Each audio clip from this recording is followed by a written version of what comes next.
dozens have been killed in clashes along the border today. It's become the deadliest day of violence in the region since 2014. Israel has been criticized for its response. Can you explain why Palestinians are so outraged by the embassy move? So let's just start by saying that there isn't a border with Israel. Israel has never declared its border. So what you have are the armistice lines from 1949 that also constitute the 1967 lines. And so there is no border. Number two, there were no clashes between Palestinians and Israelis because there's a buffer zone.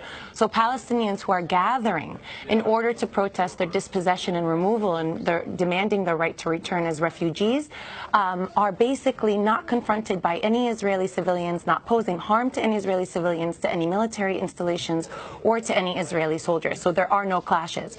This was the lethal use of force against nonviolent protesters who did not pose a threat to Israel. Number three, this isn't just about the embassy move. Palestinians have been protesting for 70 years, demanding their right to return and their right to freedom. Since March 30th of this year, Palestinians have been gathering for the Great Return March, demanding that they have the right to return as refugees. It happens to coincide on the day that the U.S. is opening up its embassy in Jerusalem, and that is why there is a coincidence of these issues. But Palestinians are there every day protesting in silence or in marches with or without the spectacle of an embassy opening. So you do not believe then that Hamas is inciting these protesters? It has been made very clear that this is a gathering of Palestinian civil society who have organized themselves without any direction from Hamas and, in fact, in contravention to them. Hamas is not just Israel's nightmare. Palestinians don't want them either, but that is actually a scarecrow in this situation. When we continuously look at Hamas as the source of the issues, what we're doing is we are dehumanizing Palestinians who have been protesting for 70 years. Hamas wasn't created until 1987. Why were Palestinians protesting before then? Palestinians are being removed in Jerusalem, in Sheikh Jarrah, in Hizmeh, within Israel, in al-Hiran. There is no Hamas there. This is a scarecrow, and we should engage in more responsible discussion about why Palestinians are protesting, how their human rights are being violated, and how Israel needs to be held to account. So obviously this goes back, as you said, 70 years. What is the significance of today's move of the U.S. Embassy to Jerusalem?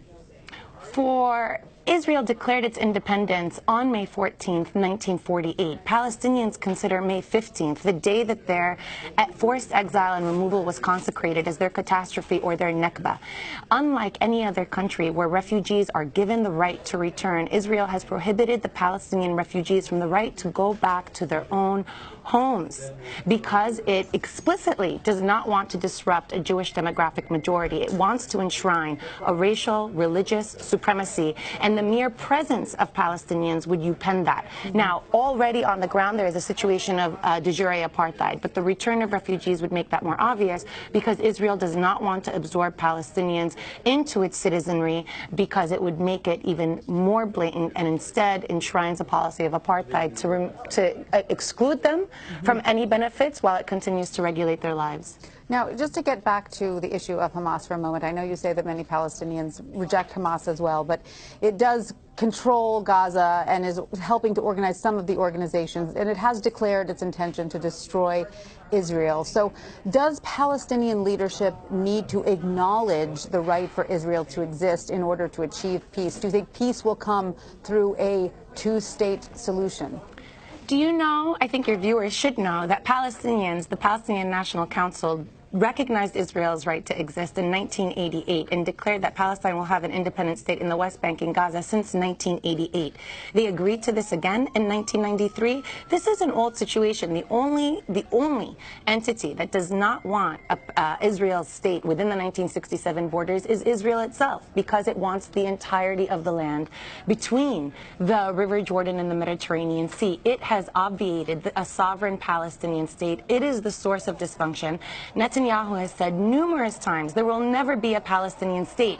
When he says that, he's basically saying there's no two-state solution. It's really odd then that we go back and put the blame on Palestine for what Israel has torpedoed as the best way to ensure its exclusive sovereignty.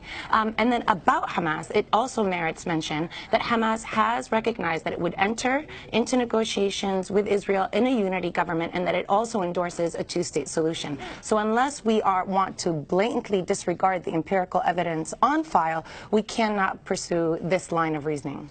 What would you suggest then at this point, Palestinians do going forward? In Jared Kushner's speech at the opening of the embassy, he said, and this is his opinion, Palestinians participating in the Gaza border protests are, quote, part of the problem and not part of the solution. What is your response? What should Palestinians do? I wonder, I ask myself the same thing. What should Palestinians do? How much more do they need to do to protest peacefully, to have barbecues at the border, to fly kites, to have circuses, to actually participate in flotillas that are breaking the blockade, to engage in boycott, divestment, and sanctions of Israel? We have tried almost everything, and everything that we do, we're being told that it's our fault that we can't be free. That's the problem. It's almost like telling Black Americans, you can't be free unless you just capitulate and stop protesting and stop demanding equality and stop demanding freedom, as if it was MLK's fault for crossing the bridge in Selma and not the fault of white supremacy that was subjugating a population unreasonably, cruelly, immorally. So my question is, what will it take for the international community to finally respond and say how many poor Palestinians need to be killed? 6 children were killed today. 108 Palestinians have been killed since March 30th. How many more decades do they need to endure this subjugation before there is a shift in this unreasonable status quo? And what would you recommend? I would recommend freedom.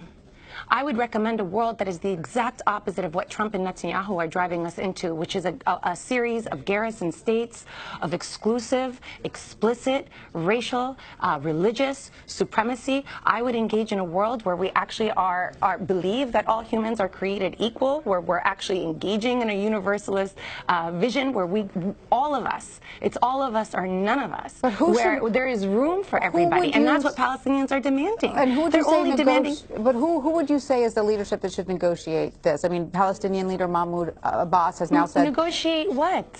Negotiate what? The Palestinians have been negotiating for 25 years, and in every series of negotiations, what has been offered to them, if you study the text, what has been offered to them is a series of autonomous regions where they don't exercise sovereignty. They are being given the choice of how to decorate their prison cells. They are not being given the choice to be free. If Palestinians want to negotiate, they said in 1988, we recognize Israel.